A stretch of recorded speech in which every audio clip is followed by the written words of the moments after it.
नमस्कार, सुप्रभात। छठी कक्षा के इस कालांश में सभी छात्राओं का स्वागत है।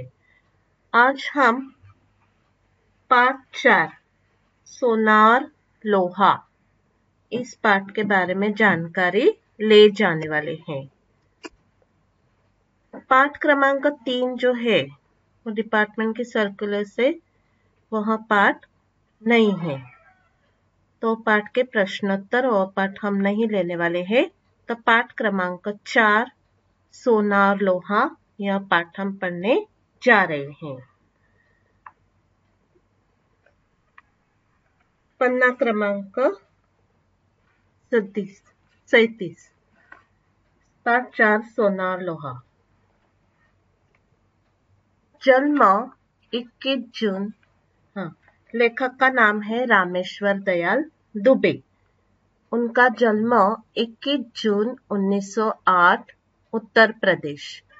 मृत्यु 24 जनवरी 2011। रचनाएं अभिलाषा, चलो चले, डाल डाल के पंछी, माँ यह कौन, फूल और कांटा आदि। परिचय। आप प्रसिद्ध बाल साहित्यकार हैं। प्रस्तुत संवाद में रूप रंग की अपेक्षा सद्गुणों के महत्व पर जोर दिया गया है। कि लेखक रामेश्वर दयाल दुबे ने बताया है कि रंग रूप की अपेक्षा सद्गुणों के महत्व पर मनुष्य ने जोर देना चाहिए।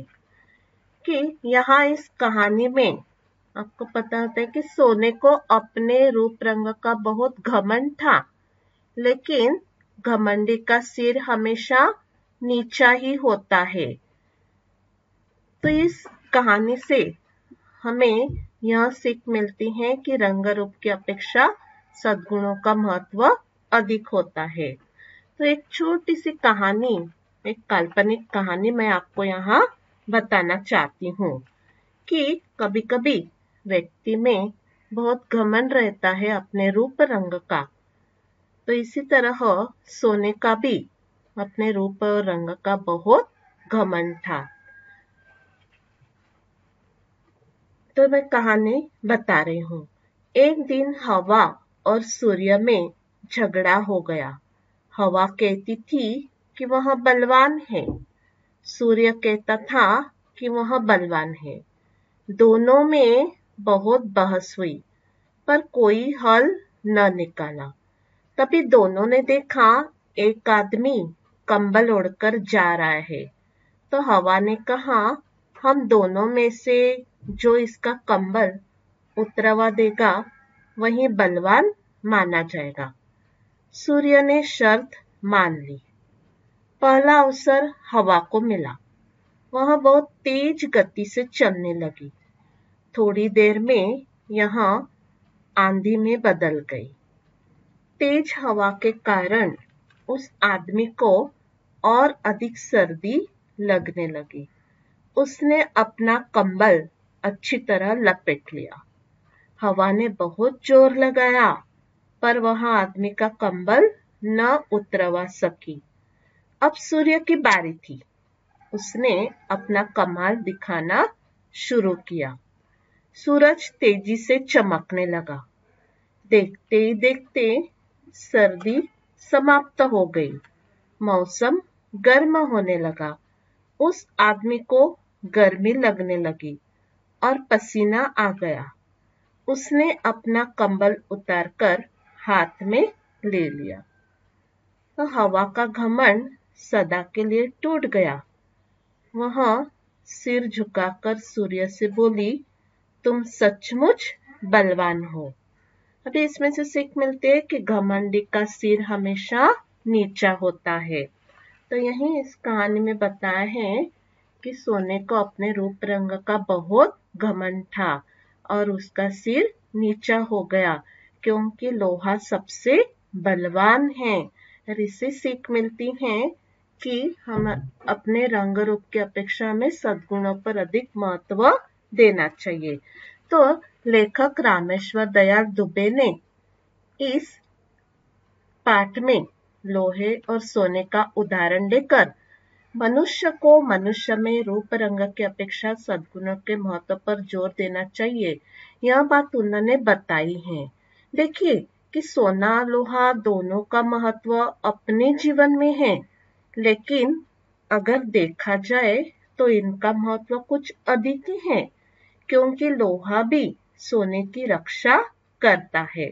सोने को लोहे की तिजोरी में रखा जाता है। तो यहाँ लोहा और सोने को अप्रत्यक्षरिता इंसानों को कहा गया है कि कोई इंसान मतलब इंसानों का उदाहरण दिया है कि कोई शायद बड़ा कितना भी क्यों न हो, लेकिन उनके गुण कैसे हैं, यह बात लेखक रामेश्वर दयाल दुबे ने सोने और लोहे के माध्यम से इस पाठ के माध्यम से बताने की कोशिश की है। चलिए पाठ की तरफ।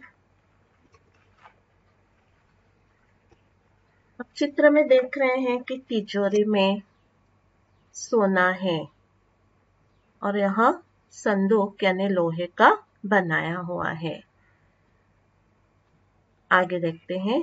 सोना सोना कहता है, मैं स्वर्ण, मैं सोना, मेरी भी क्या शान है, जिसे देखो मुझे चाहता है, मेरे गुण ही ऐसे हैं।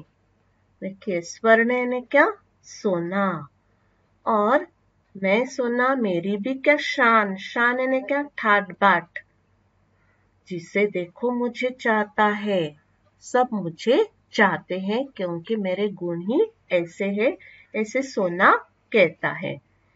तो लोहा कहता है, नमस्ते, क्या कह रहे थे, मेरा रूप ही ऐसा है, मेरे गुण ही ऐसे हैं।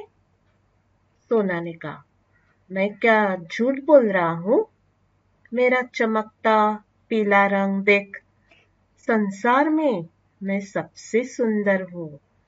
अभी सोना क्या करे, मैं क्या झूठ बोल रहा था क्या, कि मेरा रंग देख कैसे चमक रहा है, और संसार, संसार इसका अर्थ क्या है, दुनिया, इस दुनिया में सबसे अधिक श्रेष्ठ हूँ, सुंदर हूँ।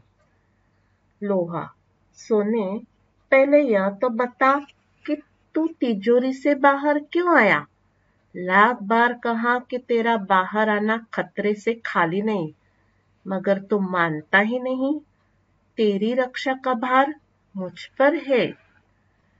भी यहाँ देखिए लोहा सोने को कहता है कि तू तिजोरी से बाहर क्यों आया, क्योंकि हमेशा सोना कहाँ रखता है, तो तिजोरी में। अभी तिजोरी यानी क्या, लोहे का संदूक या छोटी अलमारी जिसमें रुपए रखे जाते हैं, उसे क्या कहते हैं, तो तिजोरी। तो लाख बार कहा कि तेरा बाहर आना खतरे से खाली नहीं, मगर तू मानता ही नहीं। तो तेरी रक्षा का भार मतलब सोने की रक्षा का भार किस पर है, तो लोहे पर। सोने की रक्षा का भार लोहे पर है। सोना, राजा की रक्षा उसके नौकर चाकर ही करते हैं। लोहा, अच्छा, तू राजा और मैं नौकर, मेरे एक चाटे से तेरा रूप बदल जाएगा, चल भीतर। उसने कहा कि सोना ने लोहा को नौकर कहा कि तू लोहा ने कहा, तू राजा और मैं नौकर, एक चाटे से यानी एक थप्पड़ से तेरा रूप ही बदल जाएगा। तो सोना ने कहा, भले ही तुम मुझसे बड़े हो, मगर मुझे डांटने का तुम्हें कोई अधिकार नहीं। ये अधिकार यानी क्या, हक, अधिकार यानी हक।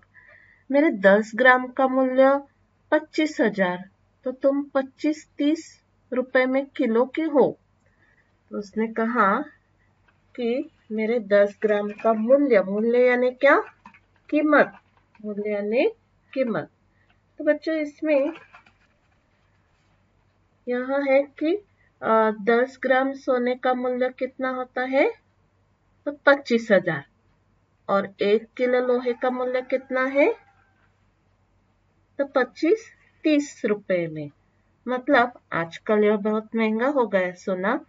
तो पहले के जमाने में 10 ग्राम का मूल्य 25,000 था और लोहा कितना मिलता था? किलो में 25-30 रुपए में ही मिलता था। तो लोहा ने कहा, रुपए में किसी वस्तु का मूल्य लगाना व्यर्थ है।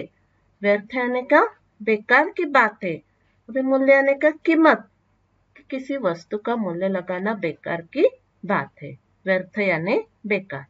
देखना चाहिए कि कौन कितना उपयोगी है। उपयोगी यानी योग्य, कि लोहा कितना उपयोगी है, यहाँ वो कहना चाहता है कि मैं कितना उपयोगी हूँ। सोने से पेट नहीं भरता, मैं सबका हाथ बटाता हूँ।